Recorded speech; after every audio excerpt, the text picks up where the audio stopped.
좋은 작품들이 굉장히 많거든요. 그래서 앞으로 계속 그런 작품들을 더 번역해보고 싶습니다.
In our headlines on this Friday, May 16th, here in South Korea. We are now counting down 18 days to the presidential election, and contenders remain active on the campaign trail as they also prepare to face each other on Sunday for their first debate to be broadcast live at 8 in the evening. Meanwhile, trade envoys representing the 21 economies under the Asia-Pacific Economic Cooperation Forum highlight the importance of cooperation in response to trade challenges to ensure broader economic stability. And over in neighboring Japan, Osaka is hosting the latest World Expo, where ideas, innovations and inventions aimed at sustainable growth are being showcased with the focus on the Korea Pavilion this week. We start yet again with the latest on the campaign trail, and for this our political correspondent Shin Ha-young joins me live on the line. Ha-young, it's great to have you back. Let's begin with the Liberal camp. What's the latest there? Well, Democratic Party candidate Lee Jae-myung, who began rallying support in his party's strongholds yesterday, is continuing his campaign in them today, this time in Jeollabuk-do province. His campaign trail today takes him through the cities of Iksan, Gunsan, Jeonju, and Jeongeuk. And during his visit to Iksan, Lee emphasized balanced regional growth, noting that Jeollabuk-do has been especially overlooked. Take a listen. If the current concentration in the capital region continues, the country won't be able to grow sustainably. Balanced regional growth isn't just about helping local regions, it's a necessary strategy for South Korea's future. He also addressed the overconcentration of universities in the capital and the need to strengthen local universities in other regions. He said he would increase support for national universities outside of Seoul and promised to improve conditions for young people through better education, cultural opportunities, and jobs so they don't feel the need to leave their provinces. Meanwhile, lawmaker Kim Sang-wook, who was in favor of former President Yoon Suk-yeol's impeachment and recently broke away from the People Power Party, showed up at Lee's campaign to support him. Kim described Lee as both a true conservative and a true progressive, saying that those who divide politics into sides shouldn't be involved in politics. I see. And now, Ha-young, what's the latest at the Conservative camp? I hear its candidates started the day in Gyeonggi-do province before heading to the Chungcheong-do region. Sunny, that's right. Kim Moon-seo has moved southward from the capital region. His rally is in the Gyeonggi-do region in the morning. were significant in that he was a two-term governor for the province and touts himself as being the person who started the GTX high-speed underground train system in the capital region. In fact, as he visited Dongtan City, he pledged to improve transportation even more, this time for cars. When you build a new city, because initially there are no jobs, everyone goes to Seoul for work. There is no way to get there. The Gyeonggi-do Expressway actually becomes the Gyeonggi-do parking lot.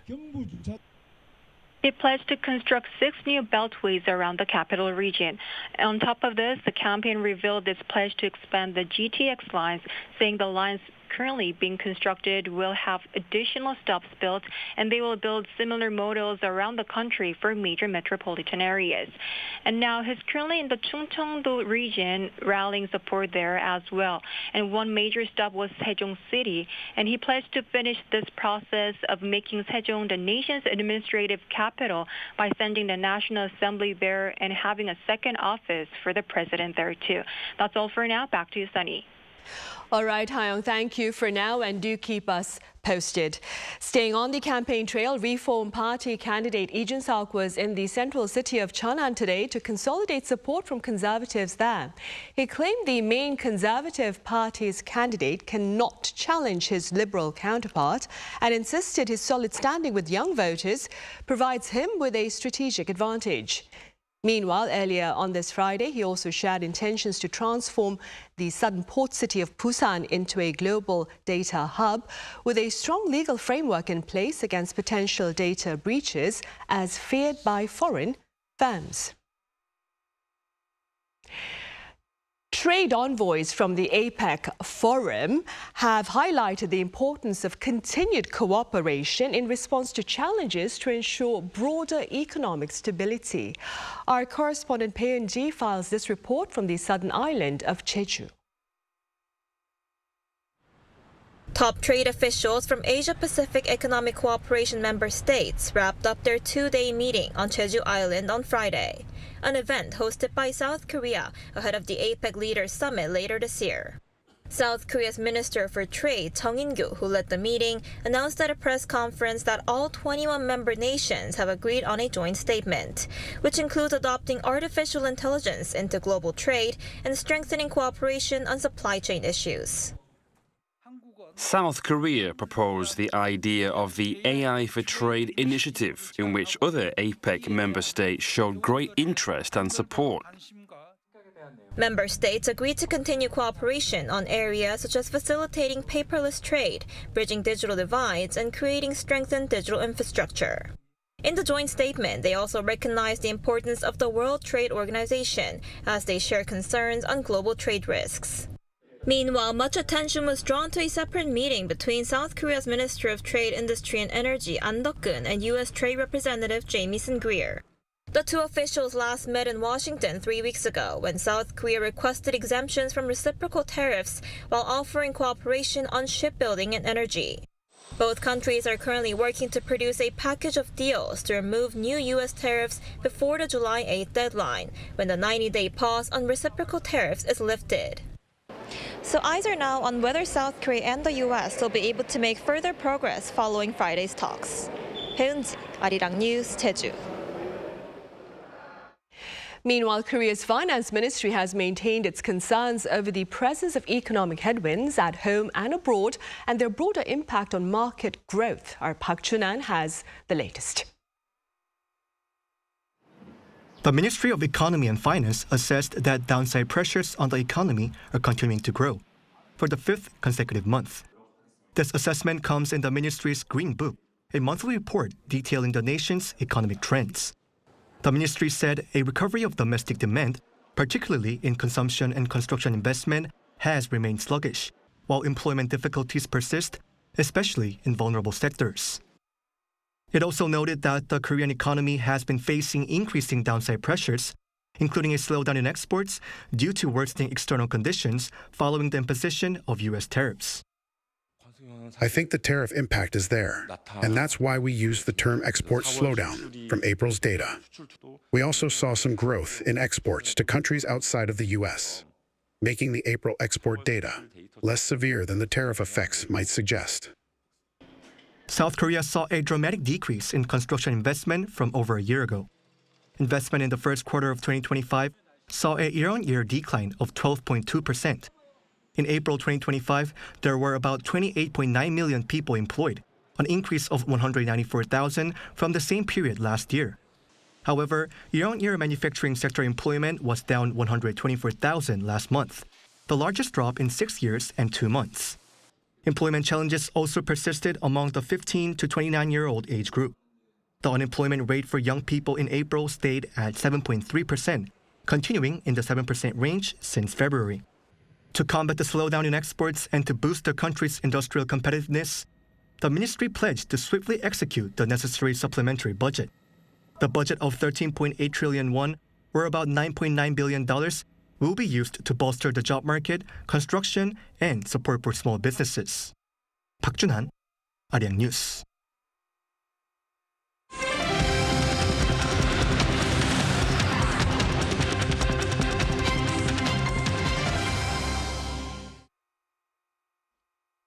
Ukraine has cast doubt on Russia's sincerity for peace, pointing to the Kremlin's dispatch of a delegation that lacks decision makers for planned talks in Turkey. Kim Bo-kyung explains. All eyes were fixed on the first direct peace talks between Russia and Ukraine in more than 3 years, which were supposed to take place on Thursday, but are now expected to happen on Friday in Istanbul. However, the negotiations failed to materialize amid criticism over the standard of the Russian delegation. Russian President Vladimir Putin was a noticeable absence on Moscow's list of attendees, despite proposing the talks and a challenge from Ukrainian President Volodymyr Zelensky to meet face-to-face. While making his announcement regarding the team headed by his defense minister to Istanbul for the peace talks, Zelensky criticized Moscow for not taking the negotiations seriously. After we understood the level of the Russian delegation, we see that, unfortunately, they are not taking the real negotiations very seriously. So far, we do not see among those present anyone who actually makes decisions. The sides have also been separated with regard to the outcomes they each want from the direct talks. While Ukraine's top priority is a ceasefire, the Russian delegation, led by Vladimir Medinsky, said their goal was to eliminate the basic root causes of the conflict and to sooner or later establish long-term peace. He added that these negotiations are a continuation of the peace process that fell through in 2022 when Ukraine saw Russian demands as a threat to its sovereignty. Regarding the meeting, U.S. Secretary of State Marco Rubio on Thursday expressed limited optimism, saying Washington frankly does not have high expectations of the negotiations. Speaking to reporters in the southern Turkish city of Antalya, he said only the direct engagement between the U.S. and Russia could result in a breakthrough. And frankly, at this point, I think it's abundantly clear that the only way we're going to have a breakthrough here is between President Trump and President Putin. Kim Bo-kyung, Arirang News. And Mr. Trump has touted the idea of taking Gaza and turning it into a freedom zone, even as Israel maintains its military campaign against the region. Our Lee Seung-jae reports. With ceasefire talks between Israel and Hamas stalled, the Israeli military conducted airstrikes on dozens of sites in Gaza from Wednesday night and into Thursday. The latest barrage of airstrikes killed at least 114 Gazans, with witnesses saying the Israeli military targeted medical facilities, including pediatric clinics. The airstrikes were also carried out as U.S. President Donald Trump was on his tour of the Middle East. Israel was excluded from his itinerary. However, Trump on Thursday doubled down on his proposal to displace Gazans, stressing again that the enclave should be made into a freedom zone.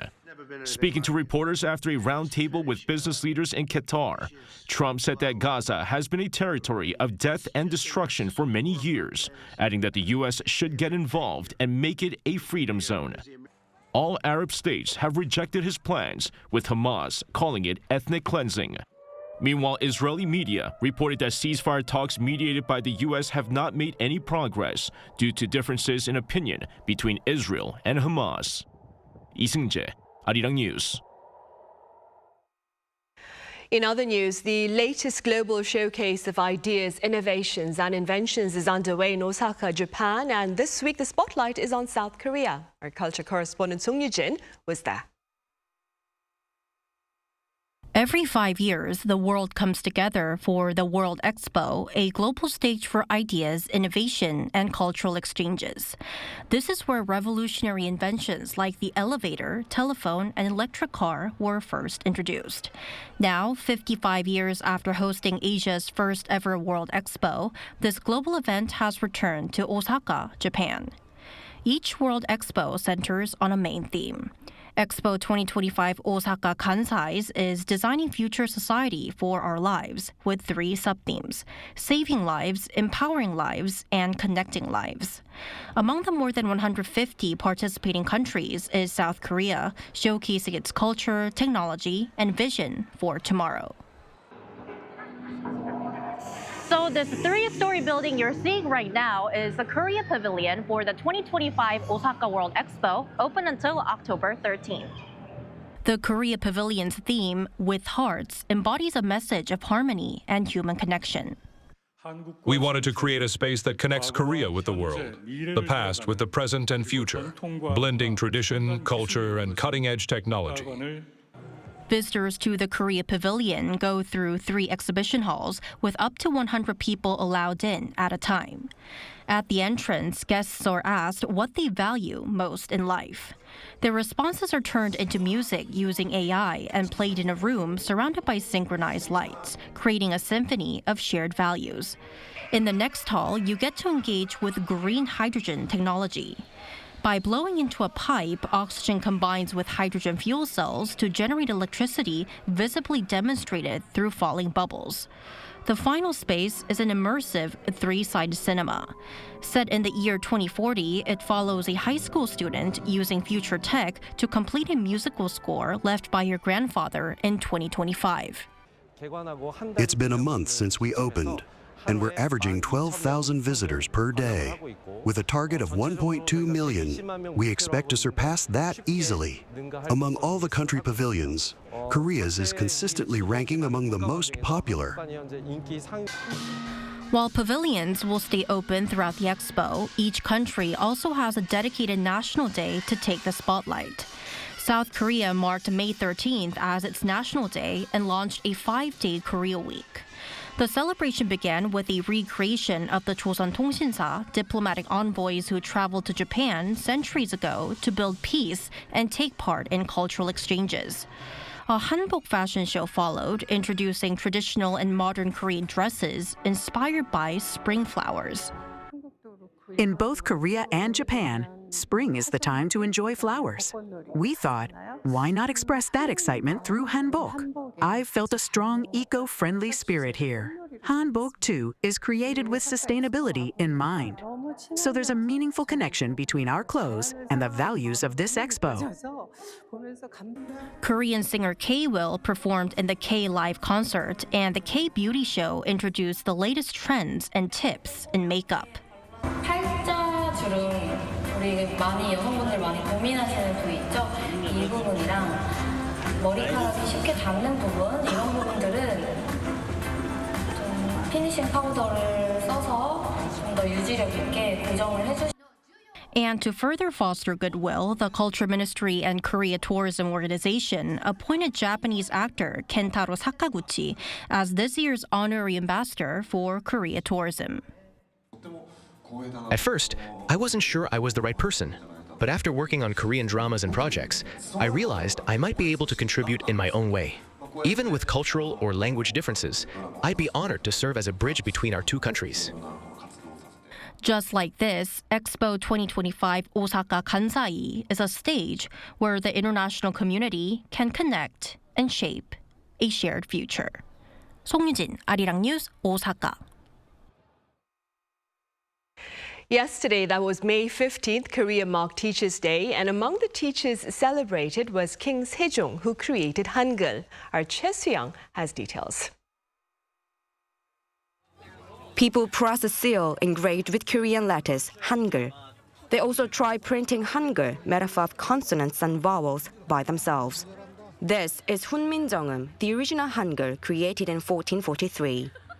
We just came to look around, and then we just witnessed it, and we started to do Hangul, and it was really nice. Actually, it was so fun to do. I think if you once try it out, you can learn it easy. So she learned Korean for 3 months now. So and Hangul was really easy. Yeah, and it was easy for me. At least it was easy. Born on May 15, 1397, King Sejong the Great is regarded as one of the greatest monarchs in Korean history. He made important contributions to Korean culture, including in science, the arts, and agriculture. Among his contributions is Hangul, the Korean letters.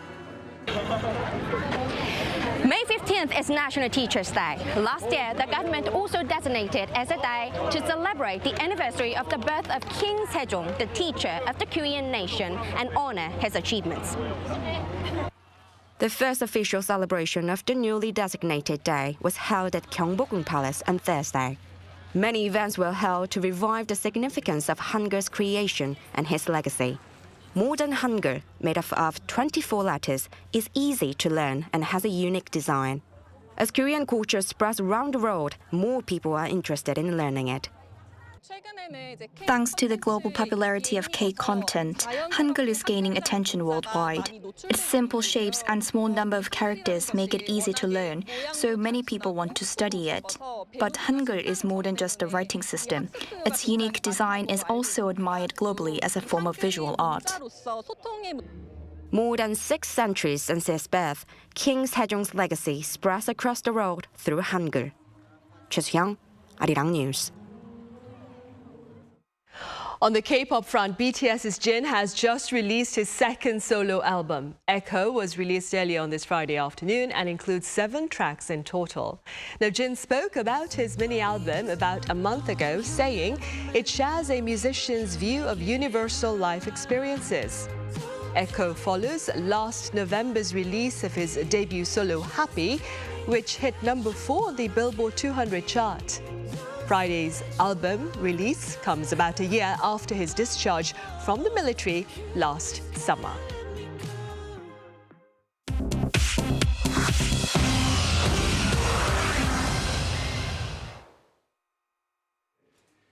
This is The World Now, bringing you the latest stories from around the globe.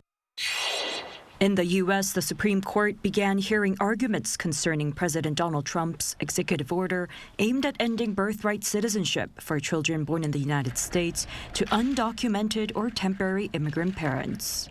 On Thursday, the U.S. Supreme Court started a session on the executive order President Trump signed in January.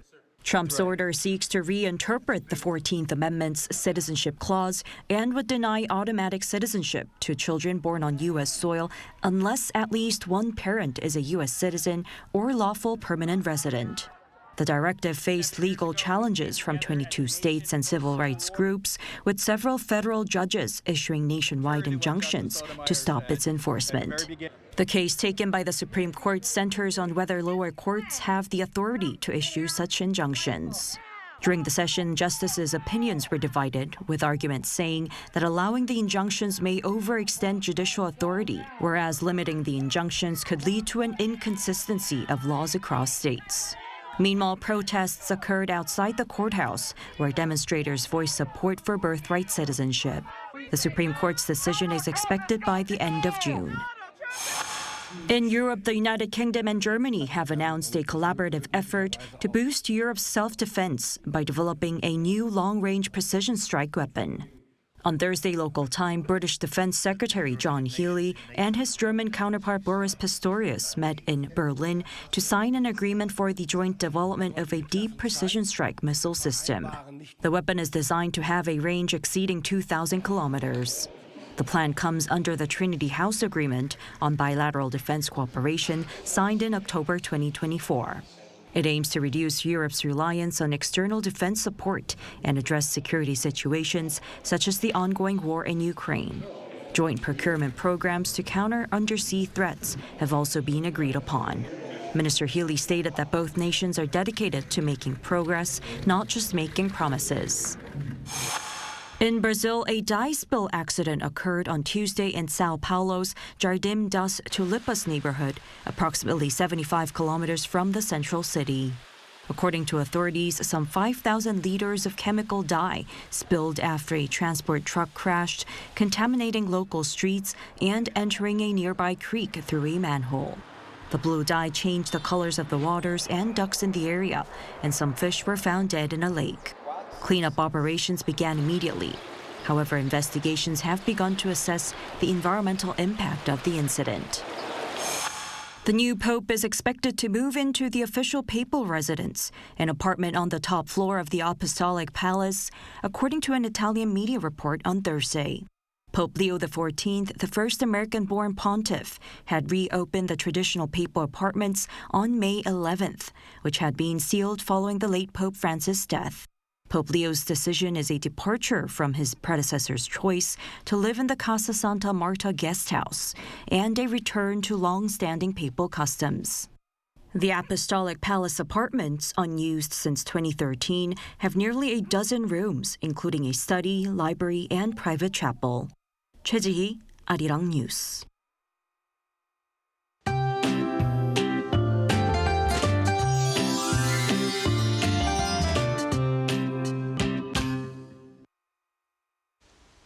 The skies are cloudy across the country today, and it has been raining everywhere.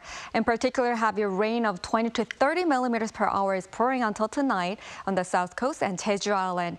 In addition, from this evening, rain will begin in central parts of the country, including Seoul, but most of it will stop overnight. A little bit more rain is expected in northern parts of Gyeonggi-do province and Gangwon-do province.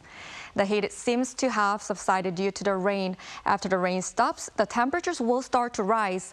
The daytime temperature will move back to 24 degrees Celsius tomorrow, over 25 degrees in some areas, feeling like early summer again. Tomorrow morning will start mild with 15 to 18 degrees all over the country. Daily highs will move up to 28 degrees in Chuncheon, Daegu, and Gyeongju. More rain is forecast on Monday. That's all for Korea. Here are the weather conditions around the world.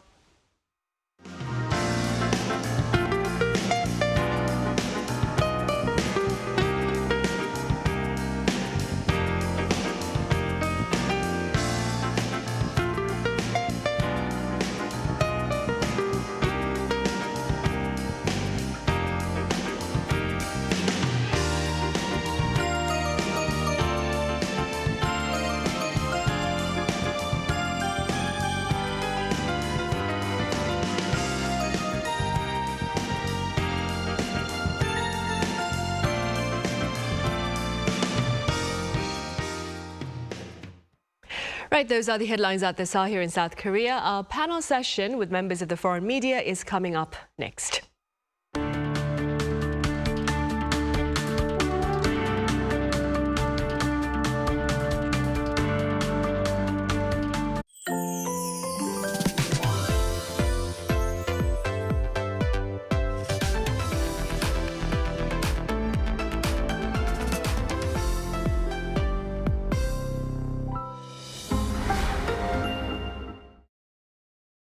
제21대 대통령 재외선거.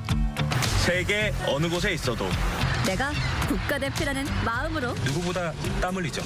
지금이 국가대표임을 보여줄 기회. 대한민국 국민의 권리. 대한민국 국민의 의무. 반드시 투표합니다. 국가를 위한 대통령 투표. 제21대 대통령 재외선거. 중앙선거관리위원회. 2025 celebrates the 80th anniversary of liberation. A place filled with culture, history, and diverse experiences. This is the Independence Hall of Korea.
upholding the values of the independence movement.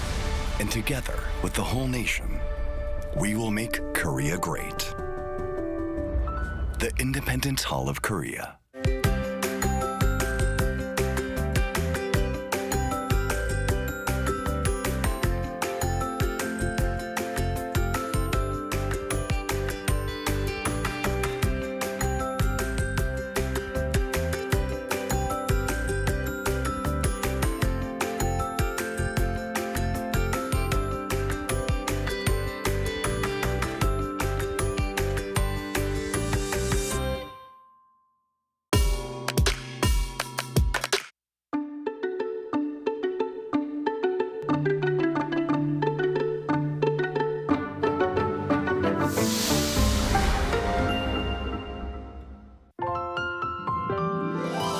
Your gateway to Korea, Simply K-pop. Hello, I'm your Simply K-pop MC Taewi of AB6. 오랜만이에요. And let me introduce our Simply K-pop special rookie MC. Woohoo! Just like chameleon. I'm chameleon, do rebellion. 내 까다로운 마티. Just follow me. 좀 말을 굵게 네 배에 흘리면 내게로 와. Now I'm calling you 뚜뚜. 매일이 지루한 너에게로 뚜뚜. 너의 너네. 뭐지 언제도 모를걸. 같은 놈이 됐거나 벗어나거나. Time. 뛰어나갔어 my pride.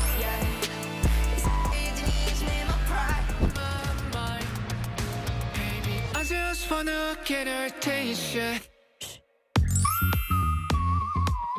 Picked all my scars that go. I just wanna feel the tension. Then this week's Simply K-pop. Gateway to Korea. Don't miss out.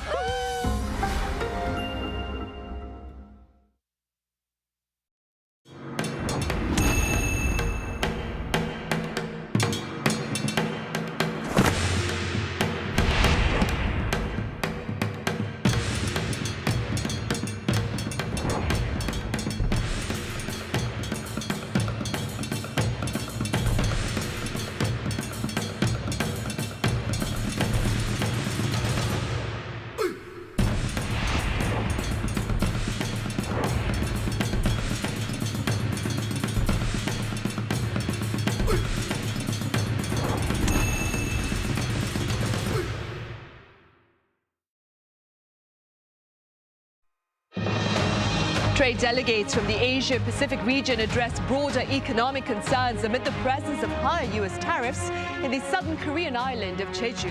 With more on Press Perspective today.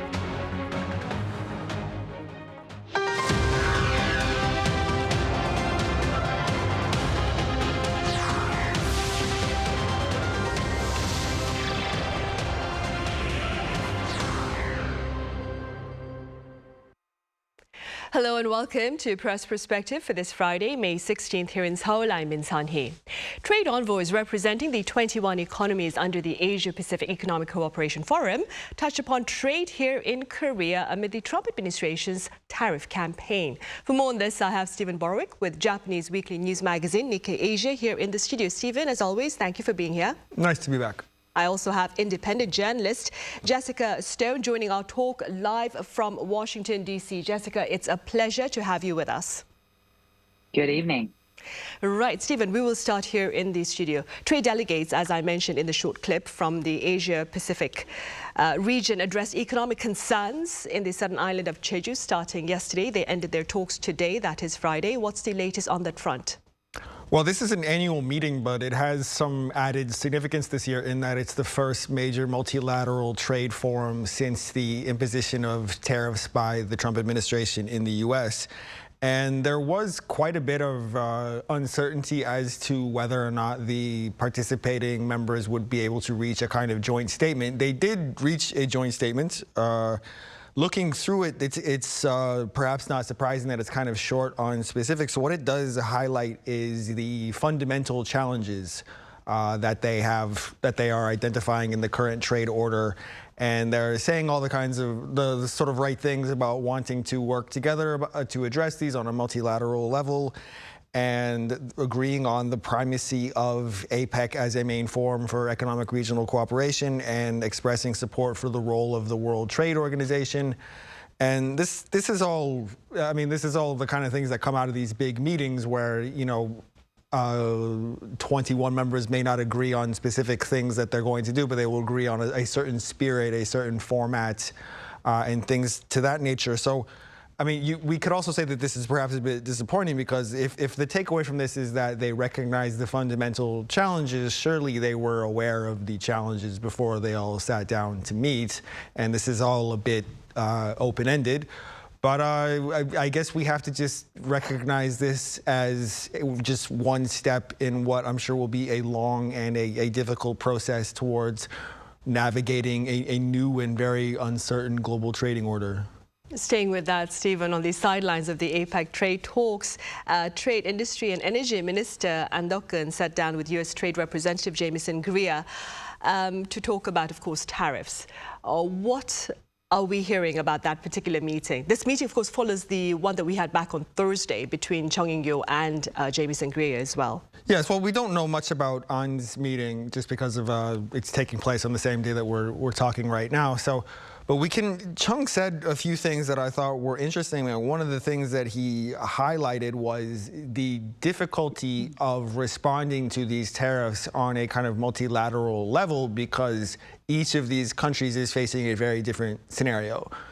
So, for example, if you have the case of South Korea, this is a country that has a very comprehensive and a very old alliance with the United States and has, over the decades developed a lot of quite durable mechanisms for communicating with the United States, for cooperating militarily, and it's a major trading partner. In recent years, we've seen a lot of major South Korean companies undertake quite extensive investments in the United States. And so presumably they are able to lean on those things and to kind of look to these well-established channels. Other countries have will be operating from a quite different posture.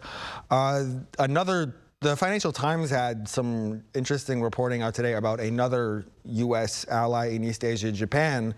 And these Financial Times reporters in Tokyo said that the consensus among Japan's leadership is that they're going to kind of pull back from negotiations now because they want to hold out for a deal that they feel is really in the best interests of their industry, particularly their auto industry.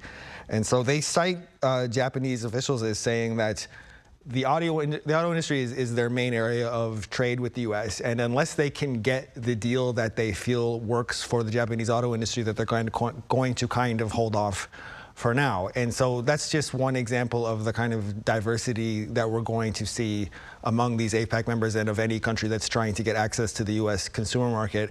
And I think it just highlights the challenges of the participants who are down on Jeju right now, besides the heavy rain on Jeju. They've got the rain here in the country. Jessica, speaking at a Saudi-U.S. investment forum in Riyadh earlier this week, U.S. Treasury Secretary Scott Bessent claimed South Korea came forward with very good proposals during last month's 2+2 meeting, despite its political transition period. Now, he did not elaborate, and speculation, especially here, has been mounting over what those proposals might have been. What do you believe would be the Trump administration, what would the Trump administration regard as good proposals in your view? Well, I think we've seen the model in Saudi Arabia and in Qatar with these large purchase orders. I mean, you can never go wrong with a large announcement like that when it comes to Donald Trump, who wants to be seen as the deal maker in chief. And last month, Trump on Truth Social gave a little bit more insight into the type of deals he's looking for. He mentioned shipbuilding. He mentioned liquefied natural gas. Of course, the U.S. is the largest producer of liquefied natural gas and the largest exporter of, or at least has the largest export capacity. And it needs customers, right? Because they were bringing some of this back online after being downshifted during the Biden administration. Trump has mentioned this vulnerability of U.S. shipbuilding, and there's a number of analysis from the think tanks here in Washington talking about the potential for shipbuilding cooperation to increase between South Korea and the United States, because the U.S. has identified this incredible vulnerability vis-a-vis the Chinese shipbuilding industry. Partnering with Korea also gives the American military a place to produce these things that are already in the Pacific. The U.S. has identified China as the major military pacing challenge for U.S. military development. And the U.S. and Korea are actually already working together on some smaller nuclear reactors inside the United States for shipbuilding. So there's already a track record there. So I think that's one main area, LNG being another. And so the bigger the better is the signal we're getting from Saudi Arabia, for sure. All right, staying with what Jessica just said, Stephen, there has been quite a bit of talk here among pundits claiming that the country's shipbuilding industry can serve as a bargaining chip with regard to trade talks or tariff talks with the U.S. That being said, could you tell us a bit about this particular industry and its prospects, Stephen? Well, Jessica kind of outlined the prospects. Maybe I could take a different tack and talk about how difficult this might be. And the reason that this is on my mind is I did an interview with an expert a couple of weeks ago, and I don't know if I can say his name, but who's just very skeptical about how to get this off the ground, if for no other reason than the U.S. has a number of legal and regulatory hurdles that would make it quite difficult for this to happen. I mean, if I understand the U.S. law correctly, for the U.S. military, they do not allow vessels to be produced in foreign shipyards. So like something that's going to be used by the U.S. military has to be produced domestically. That's just one thing.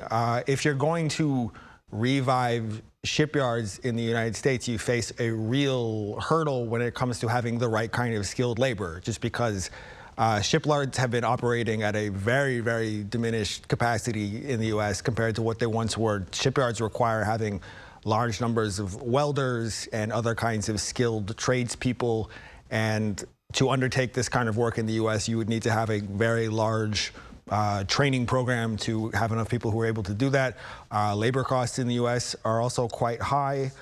But at the same time, we do see when it comes to South Korea and the U.S., there is a kind of complementary nature to the two countries' economic relationship, and there has been for a very long time. And now we have, as we've laid out, South Korea has a quite advanced shipbuilding infrastructure here in the country, here in places like Gyeonggi-do Islands and Busan and that whole kind of southern industrial belt.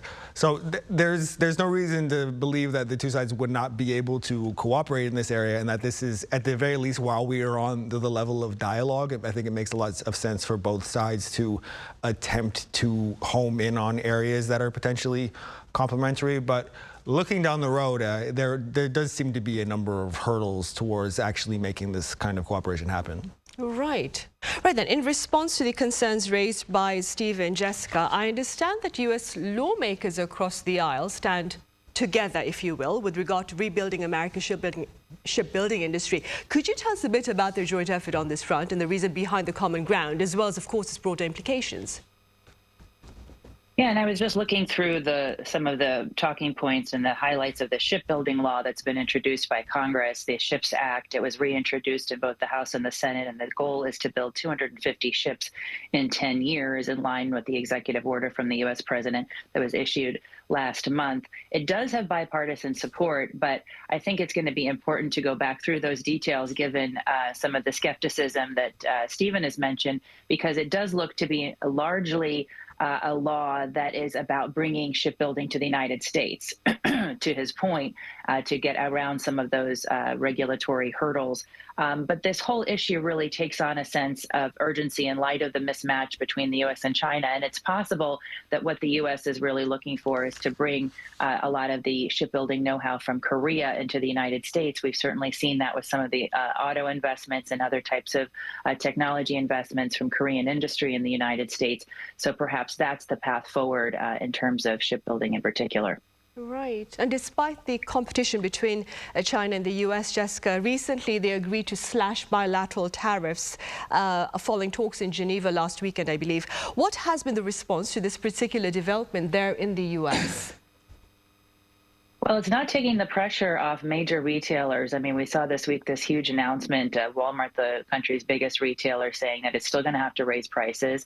And small businesses across the United States who disproportionately rely on Chinese inputs and have smaller margins. Those margins, they're worried about being eaten up by these tariffs. Walmart pressuring Chinese suppliers even to go eat these costs. It's not going over well, and I think the general consensus is that this is a pause in trade tensions, not a permanent solution. If in 90 days, will these structural issues, these major differences that have been fairly long-standing, will they be able to just be negotiated away on top of all the other negotiations that Washington is doing with other countries? Jessica, this is an impromptu question. So as you mentioned, Walmart did speak about the need to raise prices as soon as this particular month and all the way into next month. How has that announcement perhaps affected the sentiment of U.S. consumers with regard to the Trump administration's tariff policy? Well, it's definitely putting a damper on expectations, but that hasn't had the same impact on the stock market in terms of, and of course, there's a difference between how the stock market reacts and Main Street reacts. But I think that Wall Street is still looking at this deal as a positive sign, whereas Main Street Americans are concerned that if they can't get their goods at Walmart for a decent price, they may just not be buying those things anymore or buying them in fewer quantities. Right. Stephen, back here in Korea, a number of high-profile visits by American delegations in recent times, and their meetings, of course, with defense industry leaders in the country has some pundits talking about greater potential growth in the country's defense exports. What more do you care to share? Well, the most kind of high-profile visit was by Donald Trump Jr., and he met with some senior executives from Hanwha Group, and Hanwha is one of these very big and kind of up-and-coming South Korean defense firms. I'm not totally. I mean, the kind of holy grail for these South Korean defense companies is that they would ultimately like to break into the U.S. market because it's the biggest in the world. You know, the U.S. defense spending, I think, is larger than the rest of the world combined. That would be a real kind of advancement from how these defense industry firms have functioned in recent years. What they have done is look to leverage their speed and their accuracy and their reputation as being able to deliver precise orders on time to fill holes in the domestic arms industry, specifically in Europe, specifically to places like Poland and Germany and countries who are in the environs of the Ukraine war. When it comes to how a Hanwha or another South Korean company might seek to break into the U.S., I mean, that's a little bit beyond my expertise. I think you would have to kind of know the ins and outs of those companies a little bit better than I do to address that. But I do think that that's something that they will look to down the line, and that these kinds of high-profile visits to South Korea, if nothing else, they do indicate an interest on the part of major American players to see what's happening in Korea, to kind of see what the, I've been to a couple of these factories, and they're quite impressive in terms of the sophistication and the organization on display. I think that's something that Korea, throughout its industrial development, has leveraged. Bringing overseas guests here and showing them shipyards and factories, and having these visitors leave the country very impressed with the levels of organization and discipline on display. So we have to wait and see a little bit just how arms industry cooperation goes. But South Korean firms in the past year, their global profile has increased so much. I mean, you just hear so much more about South Korean arms makers in 2025 than you did a few years ago. And I think a lot of foreign observers of this very big and sophisticated industry have been wanting to get a better handle on what's happening here and where it might go. So I think we can understand these visits all in that kind of context. Right. Jessica, you talked about how Walmart is thinking about raising prices in response to Trump's tariffs. Beyond Walmart then, what other industries, perhaps, if you will, businesses have been affected by Mr. Trump's tariffs? And do you suppose their actions with regard to raising prices or responding will perhaps encourage members of the American public perhaps to oppose tariffs in the long run? Well, those are two separate questions, and they're certainly separate from any real impact on the administration's approach to this. I mean, the administration has taken a consistent approach, and certainly Donald Trump has been very consistent that he's pro-tariff. He was pro-tariff his entire non-political career, and certainly his political career as well, and started off tariffing everybody at a rate that was really unrealistic in terms of sustainability, particularly in the U.S.-China context. But in terms of American sentiment, I think when you poll Americans, they want to see the trade relationship with the U.S. and China addressed. They don't want to see the prices of goods go up, and they don't always see the connection between the two things. The Tax Foundation, which is an anti-tariff group, has done a study, and they just talked about how the duties will reduce after-tax incomes across the country by 1.2%, on average a $1,200 tax increase in 2025 per household. And as I said earlier, this again is very hard on small businesses which have narrow margins. So we're going to see the pain be on Main Street, not in these big corporations that are on Wall Street. And that is where you get some political pressure on congressional representatives. Having said that, Congress doesn't seem to be dissuading the president either from this particular approach. I see. Meanwhile, here in this particular region, Stevens, concerns over Mr. Trump's tariffs are also encouraging pundits to believe that South Korea should seek to perhaps expand its cooperation, economic ties that is, with its immediate partners, immediate neighbors that is, including China. There were talks between the Chinese delegation, the Korean officials with regard to trade also in Jeju on the sidelines of APEC. What is your view with regard to potential trade interactions between Korea and China? Well, China is already South Korea's largest trading partner, and so it's a complicated relationship in that the trading relationship has, over the decades, kind of been predicated on South Korea holding a quite distinct technological advantage, and China having much cheaper labor than South Korea does. So South Koreans tend to import less complex goods from China, a lot of consumer products, a lot of things that don't require super advanced technology to make. And then going in the other direction are things like semiconductors and batteries and things that require the kind of technological know-how that is found here and perhaps not as readily available in China. That whole relationship is changing because, if you read the business press nowadays, you see how China is narrowing these technological gaps all the time. They're coming to not only catch up technologically, but as they're doing this, they're leveraging their vast workforce and they're being able to produce things at a cheaper rate. We see this in industries of all kinds. There was that earth-shaking news about China's homegrown artificial intelligence model earlier this year. And so when South Korean and Chinese officials sit down to discuss trade, I imagine it's very much a moving target that they're trying to hit. I'm not exactly sure where the obvious overlaps are in terms of how South Korean manufacturers can open up new markets in China, like what the demand is for South Korean produced goods, and then vice versa.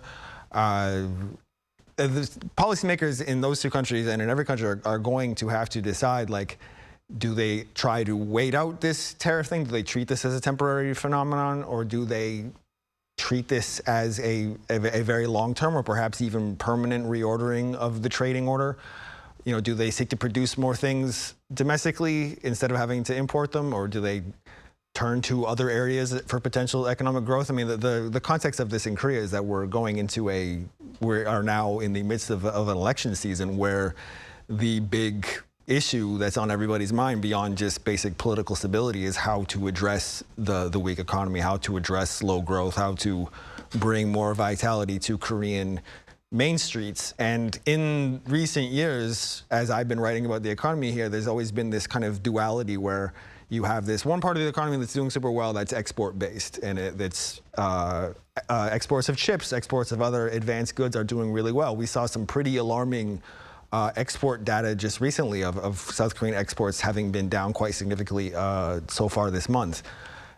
And then on the other side, that other part of that two-pronged economic picture is quite weak domestic consumption and quite weak growth in a lot of South Korean cities. So if the happy side of the story is now facing all of these complications, the next administration is really going to have its work cut out for it.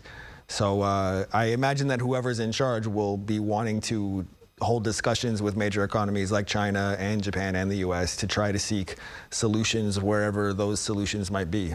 Right. right. Hopefully we'll get answers, or those solutions. We'll see a picture of them after the June 3rd presidential election here in the country. All right, Stephen, as always, thank you so much for your time and your thoughts. Thank and you. Jessica, over in Washington, thank you so much for joining us live at this hour. Good to right. be with you. On that note, we end this week's editions of Press Perspective. Thank you for watching, and be sure to join us again same time next Monday when we address the latest on the presidential election campaign here on the local front.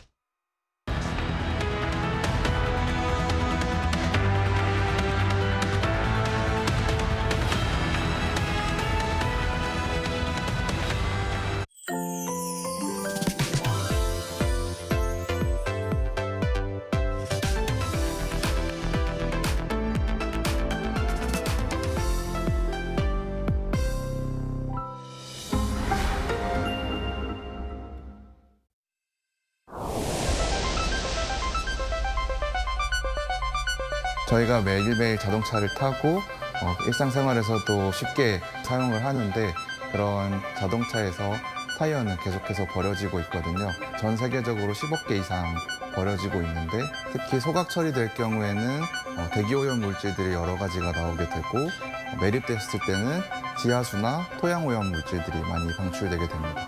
저희는 그런 타이어들을 어떻게